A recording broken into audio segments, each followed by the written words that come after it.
नमस्कार दोस्तों, मैं राज पांडे। आप देख रहे हैं आरसीएन टुडे। आप सभी का आरसीएन न्यूज टुडे चैनल पर हार्दिक स्वागत है। हर एक जानकारी सबसे पहले पाने के लिए इस चैनल को सब्सक्राइब कर सकते हैं। सुपर फास्ट तरीके से जानकारी के लिए टेलीग्राम चैनल को ज्वाइन कर सकते हैं। टेलीग्राम पर जाइए, इस चैनल का नाम सर्च करिए, आपको टेलीग्राम चैनल मिल जाएगा और आप चैनल से जुड़ सकते हैं। सुपर फास्ट तरीके से जानकारी आपको दी जाएगी।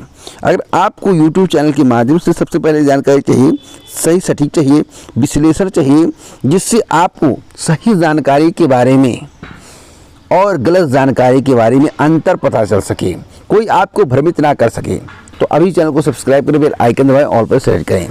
दोस्तों, आप सभी को मालूम होगा कि 15 अक्टूबर से पेट परीक्षा का आयोजन किया जा रहा है। परीक्षा का आयोजन 2 पालियों में किया जा रहा है, आपको मालूम होना चाहिए। अब आयोग ने एक नोटिस जारी किया था, 2 या 2 से अधिक पालियों में होने वाली परीक्षा में नॉर्मलाइजेशन का प्रावधान होगा। अब आपके जहन में एक सवाल होगा, किसके नंबर बढ़ेंगे, किसके नंबर घटेंगे। दोस्तों, सबसे सटीक जानकारी देने वाला हूं, जो बता दूंगा होगा वही, इसलिए वीडियो को अंत तक देखिएगा। उससे पहले आप सभी के लिए एक महत्वपूर्ण सूचना। अगर आप सरकारी नौकरी की तलाश में हैं, गवर्नमेंट जॉब की तैयारी कर रहे हैं, लंबे समय से तैयारी कर रहे हैं, कई परीक्षाओं में आप बैठ चुके हैं, एसएससी, बैंकिंग, रेलवे जैसी परीक्षाएं बार बार देते हैं, यूपी ट्रिपल की पीईटी परीक्षा दे चुके हैं, आने वाली भर्ती में अप्लाई करना चाहते हैं। उत्तर प्रदेश में कई भर्तियां आने वाली हैं, राजस्थान में कई भर्तियां आने वाली हैं, बिहार में कई भर्तियां आने वाली हैं, झारखंड में कई भर्तियां आने वाली, मध्य प्रदेश में कई भर्तियां आने वाली हैं। तो भर्तियों की झड़ी लगने वाली है। केंद्र के माध्यम से, यानी कि सेंट्रल गवर्नमेंट के माध्यम से कई भर्तियां आने वाली है। दोस्तों, अगर आपको अपने नंबर को इंक्रीज करना है, सफलता प्राप्त करना है, सरकारी नौकरी लेना, अपने सपने को साकार करना है, तो टेक्स्ट बुक के द्वारा पर डे 1 रुपये के हिसाब से आप तैयारी कर सकते हैं। मात्र 1 रुपये में आप तैयारी कर सकते हैं। 365 रुपये में आप 365 दिन तैयारी कर सकते हैं, वहाँ भी 600 प्लस एग्जाम्स का। एक एग्जाम से नहीं, 2 एग्जाम से नहीं, 100 एग्जाम से नहीं, 200 एग्जाम से नहीं, पूरे 600 एग्जाम्स की तैयारी कर सकते हैं। 48,000 प्लस मॉक टेस्ट आपको देखने को मिलेगा। साथ ही साथ 14,000 प्लस प्रीवियस ईयर का पेपर 12 भाषाओं में। तो देर मत करिए, आरसीएन कूपन कोड का यूज करिए। कम पैसे में बेहतर तैयारी के लिए इसे परचेज कर लें। 1 साल 600 भर्ती परीक्षाओं की तैयारी मात्र 365 रुपये में। डिस्क्रिप्शन बॉक्स में लिंक दिया हूँ। ऑफर आज के लिए है, कल से इसका प्राइस 1099 या 1199 हो सकता है। तो अभी जाइए, इसे परचेज कर लें। दोस्तों, आप सभी अपने स्क्रीन पर जो तस्वीर देख रहे हैं, यह प्रतियोगी छात्रों का परिश्रम है। जो पेट के अभ्यर्थी हैं, जो पेट परीक्षा में प्रतिभाग करने वाले थे 15 अक्टूबर को, उनकी तस्वीर है। 16 अक्टूबर की तस्वीर देख लीजिए, क्या हालात हैं रेलवे स्टेशन की। दोस्तों, द्वितीय पाली के अभ्यर्थी हैं। मैं आपको बताना चाहता हूं, जिस तरह से भीड़ है, उसे देखकर आप अंदाज़ा लगा सकते हैं कि सरकार का कितना बेनिफिट हो रहा है। और सरकार ने दूर सेंटर क्यों बनाया, सरकार की कमाई होगी। चुनाव के दौरान सरकार ने फ्री बस सेवा का सुविधा दिया, कई सुविधाएं आपको मिली, लेकिन इस समय सरकार के द्वारा क्यों नहीं दिया गया।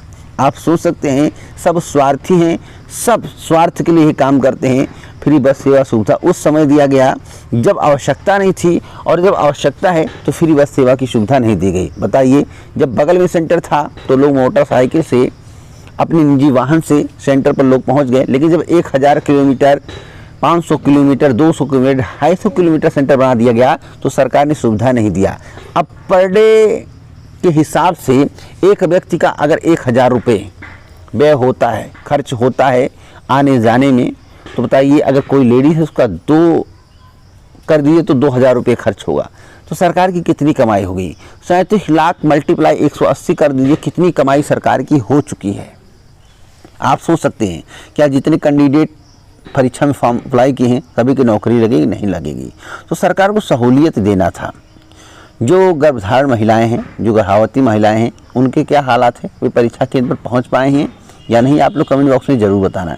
कईयों के तो पेपर छूट गए, इसीलिए तो रिकॉर्ड आ रहा है कि 75% लोगों ने परीक्षा दिया, 67% लोगों ने परीक्षा दिया।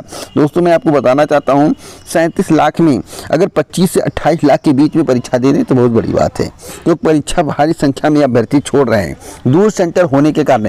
कई ऐसे लोग मुझे मिले, मैं तो केंद्र पर गया था, सभी से बात किया हूँ, कितने क्वेश्चन अटेम्प्ट किए, उसी के आधार पर नंबर इंक्रीज होंगे या नहीं मैं आपको दिखाऊंगा। मैं आपको वीडियो दिखाना चाहता हूँ। मैं खुद गया था और ऐसे इलाके में गया था जहाँ बाढ़ क्षेत्र है, और तस्वीर आप देख सकते हैं। यहाँ भी एक स्कूल है, यहाँ पर सेंटर बनाया गया था, और यहाँ पर देखिए मैं खुद जा रहा था, आपको मैं तस्वीर दिखा रहा हूँ। आप अपनी स्क्रीन पर देखिए क्या हालात हैं। इस श्रावस्ती का सीन है, और इधर मैं आपको एक और सीन दिखाना चाहता हूँ, देख सकते हैं यह बाढ़ पीड़ित इलाका है। यहाँ पर आपको ऑटो बहुत कम देखने को मिलेगा, यातायात की सुविधाएं नहीं थी। आखिरकार इस जगह पर सेंटर क्यों बनाया गया? दोस्तों, बच्चों ने काफ़ी परिश्रम से, काफ़ी मेहनत से यहाँ तक पहुँचे। आप देख सकते हैं ये जो ऑटो रिक्शा आपको दिखाई दे रहा है, बस केवल 15 किलोमीटर का सफ़र करते हैं, लेकिन अंदर 200 किलोमीटर 150 किलोमीटर अंदर सेंटर बनाया गया था। मैं आपको तस्वीर दिखा रहा हूँ दोस्तों। और जो जानकारी मुझे प्राप्त हुई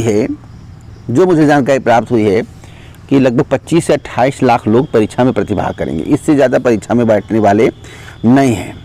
अब आपके जहन में जो सवाल है, उस सवाल का जवाब देना चाहता हूँ। आप लोग सोच रहे होंगे पेपर लीक हुआ या नहीं, पेपर आउट हुआ या नहीं। दोस्तों, पेपर आउट नहीं हुआ, ऐसी कोई खबर नहीं आई, लेकिन सालभर गैंग पकड़े गए। यहाँ पर स्क्रीन में देख सकते हैं कि पीईटी में सेंध लगाते 21 पकड़े गए। तो दोस्तों, जो पकड़ लिए जाते हैं उन्हीं का मामला दर्ज होता है। जो नहीं पकड़े जाते हैं, ऐसे कई लोग होंगे जो काम करके चले गए होंगे, उनका कुछ भी नहीं हुआ होगा। तो ऐसे लोग भी शामिल हो जाते हैं, तो इनके नंबर इंक्रीज होते हैं, इनके नंबर बढ़े हुए होते हैं, इनके हाई नंबर होते हैं, और कम नंबर का कोई अस्तित्व नहीं होता है। जो लोग इस परीक्षा में 65 से कम पाएंगे, उनका अस्तित्व नहीं रहेगा, इतना आप जान लीजिए। अगर 8-10 हज़ार की वैकेंसी आती है तो भले ही अस्तित्व रहे, अगर 8-10 हज़ार से कम की वैकेंसी आती है, 2000-3000, तो 65 वालों का कोई भी वैल्यू नहीं है, किसी भी मुख्य परीक्षा में प्रतिभाग नहीं कर पाएंगे। इसलिए कहा जा रहा था कि पेट को समाप्त कर दिया जाए और पेट की जगह पर केवल एक ही पेपर कराया जाए, वह भी भर्ती परीक्षाओं का, जिससे अभ्यर्थियों को ज़्यादा से ज़्यादा अवसर मिले। लेकिन ऐसा कुछ भी नहीं किया गया दोस्तों, ऐसा कुछ भी नहीं किया गया। सरकार ने पेट को लागू कर दिया, कमाई का एक धंधा बन गया, ऐसा प्रतियोगी छात्रों का कहना है। कल सुबह का अगर आपने पेपर देखा होगा तो कल सुबह का पेपर इजी था और शाम का पेपर टफ था। और जो मुझे जानकारी प्राप्त हुई है कि शाम के नंबर इंक्रीज होंगे। अब इंक्रीज के बारे में कितने नंबर इंक्रीज होंगे, कितने नंबर बढ़ सकते हैं, इसके संबंध में जानकारी जब मूल्यांकन होगा, यह देखा जाएगा कितने अटेम्प्ट किए गए हैं, उस आधार पर आपको जानकारी दी जाएगी। लेकिन सुबह की अपेक्षा शाम का पेपर टफ था। आज का पेपर कैसा होता है, शाम का पेपर कैसा होता है, सुबह का पेपर कैसा होता है, इस आधार पर आपको जानकारी दी जाएगी। अगर मैं एक आंकड़ा निकालूं तो मुझे जो जानकारी प्राप्त हुई है कि सुबह वालों के नंबर थोड़े कम हो सकते हैं और शाम वाले के बढ़ सकते हैं। लेकिन दोनों पालियों का देखना, 2 दिन का पेपर है, 15 एवं 16 अक्टूबर, चारों पाली की परीक्षा के बाद मैं आपको जानकारी दूंगा कि वास्तविक कितने नंबर बढ़ेंगे। वैसे 4 से लेकर 10 नंबर तक इंक्रीज होने की संभावना है। 4 से लेकर 10 नंबर तक नॉर्मलाइजेशन में इंक्रीज होंगे। तो दोस्तों, नंबर बढ़ने की प्रबल संभावनाएं हैं, नंबर बढ़ेंगे, इसमें दो राय नहीं है। लेकिन शाम वाले के ज़्यादा चांस है और सुबह वालों के कम चांस हैं। आज का पेपर कैसा होता है, आज क्या सुबह का पेपर कैसा रहता है, शाम का पेपर कैसा रहता है, इसको देखते हुए मैं पूरा डाटा आपको दे दूंगा, कितने नंबर किस शिफ्ट के बढ़ेंगे, किस शिफ्ट के घटेंगे। तो आप हमसे जुड़े रहें। और परिणाम जो है दिसंबर माह में जारी करने की तैयारी चल रही है। वैसे दिसंबर में तैयारी है, दिसंबर या जनवरी, 15 जनवरी के पहले और दिसंबर माह तक आपको परिणाम देखने को मिलेगा। 15 जनवरी के पहले आ जाएगा, दिसंबर में आपको अधिकतम बताऊँ तो दिसंबर तक मान के चलिए, दिसंबर में से परिणाम जारी कर देंगे। इनका यही लक्ष्य है कि दिसंबर में किसी भी हाल में परिणाम जारी कर दें, अधिकतम 15 जनवरी। तो दोस्तों, तैयार रहिए परिणाम के लिए। नॉर्मलाइजेशन के बारे में पूरी जानकारी तभी दूंगा, सही सटीक दूंगा, जब आज का पेपर हो जाएगा। वैसे मैं एक आंकड़ा आपको बताना चाहता हूँ। जो पेपर लोग लिए थे, जो प्रतियोगी छात्र थे, मुझसे बात हुई, उनसे मुलाकात हुई, बात किए, तो सुबह का पेपर थोड़ा इजी था, शाम का टफ था। दोनों को मिलाते हुए मैंने यह अनुभव किया है कि 4 से 10 नंबर तक शाम वालों के बढ़ सकते हैं। या तो अटेम्प्ट के ऊपर निर्भर करेगा, कितने आपके रॉन्ग हैं, कितने राइट है, इस पर निर्भर करेगा। तो वेट करिए, आगे कोई अपडेट मिलता है तो इस चैनल के माध्यम से आपको दिया जाएगा। इसी प्रकार की ऑथेंटिक जानकारी के लिए चैनल को सब्सक्राइब करें, बेल आइकन दबाएं, ऑल पर सेट करें। जय हिंद, नमस्कार।